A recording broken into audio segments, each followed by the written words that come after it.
looking to find motivation to do some more golf. Do you want to give me a little bit of background as to why you're looking to do that? Is there a reason? Yeah, I had a heart attack Christmas in 2020. Didn't even know I had it. Yeah, I was surprised that I got told that I had a heart attack and had to spend Christmas Day in hospital. That's the first. But yeah, I was a very keen golfer, and obviously the rehab is to exercise, get the heart rate up, and I kind of lost the passion for golf. I don't know if it's the heat that's... I'm just frightened that I might have one of these episodes where I fall short of breath and somebody's not there to rescue me or help. I got spray, but yeah, it's just that not having someone there, I think, is the factor. There's quite a big fear that, especially on a big golf course, is it 18 holes? Yeah, 18 holes. So it's quite a long way from, say, the furthest part of the golf course to the clubhouse potentially. Does that a couple of Ks.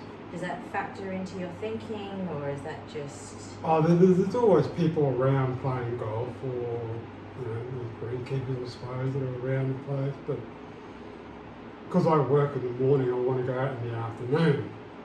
Where they've got this new format at golf where you need to register, like book in a time to play, and I'm just not used to doing that. I'm used to just showing up.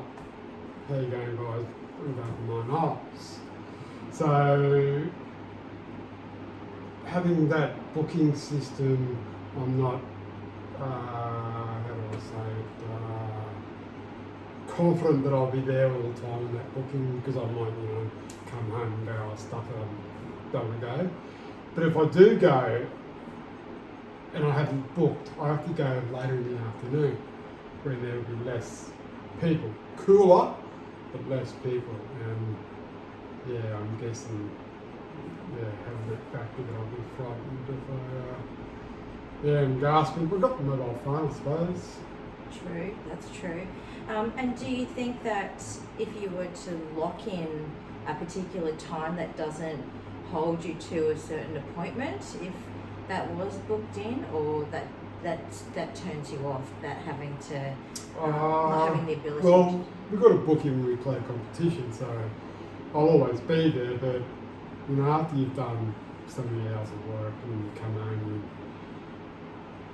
when you can't, the problem is that I shouldn't come home, I should just go straight from work to golf, and then I'm committed.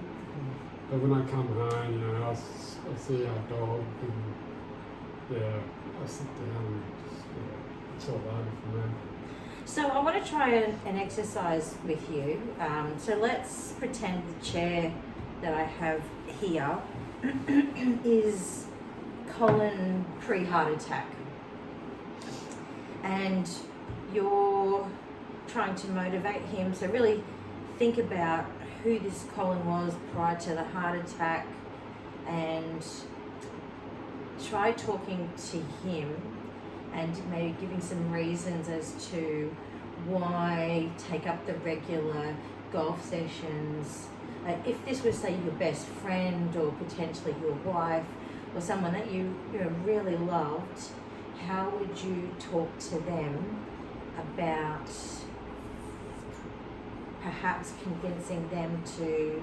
I'd say come and join me. Then I've got 2 of us. Golfing buddy, that's a good idea. Yeah. It'll be safe, wouldn't Yeah, that's very true. Yeah. Get a golf buddy, that's right. A lot of the people work when I finish. So I finish out. Yeah. When I finish up. So.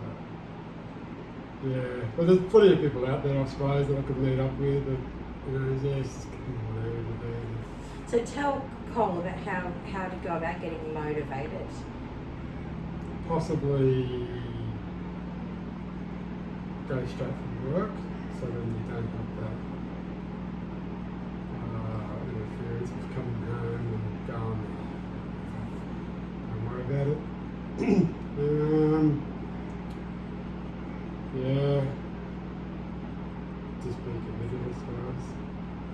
And how would you really ignite that? Because really, when it comes to being committed, motivated, there's always a driving factor, whether that's passion, whether you like something, whether you hate something, there's always a driving passion. So what would you tell Colin your driving, like the driving passion I is? mean, once you did it, then you would know what happens.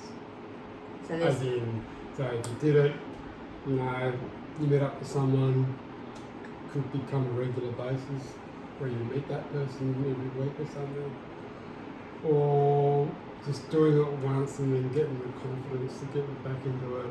And obviously, the more times you do it, hopefully the less time you're going to have heart attacks.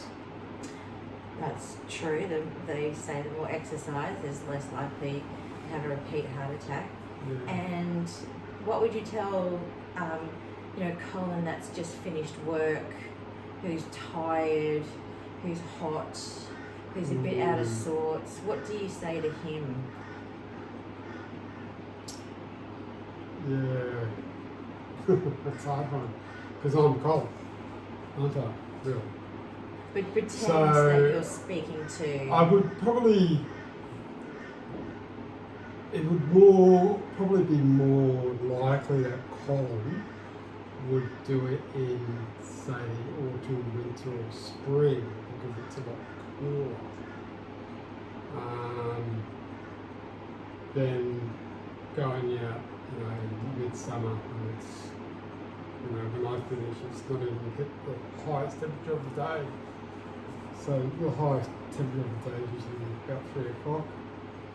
So if I was to leave work and go to golf, I'd be playing around 3 o'clock. So in summertime, it's hot.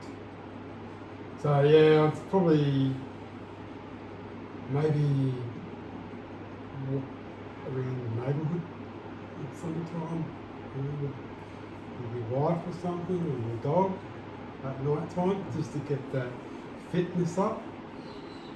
And then in the cooler months or when the summer goes, get out there and do it, and you'll be more fitter and it'll be cooler. And then hopefully the likeliness of having a heart attack you've got over because you've done the preconditioning, I guess. So there's probably 3 things I've taken away from what you've told Colin is to start in the cooler months while it's still hot, take up regular walking. If possible, finding that golf buddy person to go with you. I think having a buddy is a really good tool, keeps you accountable and keeps you going on the days you don't want to go. And also the real importance of getting back into it once you start it. So if I'm Colin, I'm hearing those things, that's what I hear from you, that once you start it, you fall in love with it. Would that be, be true. right in saying that? Get the taste back. Yeah. Okay. So with those 4 things, what would be the easiest thing to work on first? Well, seeing that we're in midsummer right now, it would probably be, doing the block, building up my endurance. Because walking the golf course, for 9 miles, it would probably take, up to 2.5 hours. It's a lot of walking. So you're not walking in a straight line. No. You hope you are, but all your golf shots aren't going straight. No. So yeah, I suppose building up my endurance first would give me the confidence to go out there and, if I don't meet that buddy or don't have a buddy, then I'd have the confidence to walk it myself. So between now and our next session, shall we make a goal for yourself to how many nights a week to start? And I think that you rope your wife into it. Why not? And it'd be And we good. have a dog too, so the dog can come. Dog would love it. Dog would love it. Mm. So, what would be something that you would think would be easy to commit to? How many nights a Oh, week? at least 3, I reckon. At least 3? Alright, so I think that's a good foundation. So, if we do 3 nights walking over the next 2 weeks, that's a fairly good foundation. Yeah, good start. Okay, so we'll commit to that until the next session. Try this, yeah. Terrific. Great. Okay. Thanks, Colin. Thank you.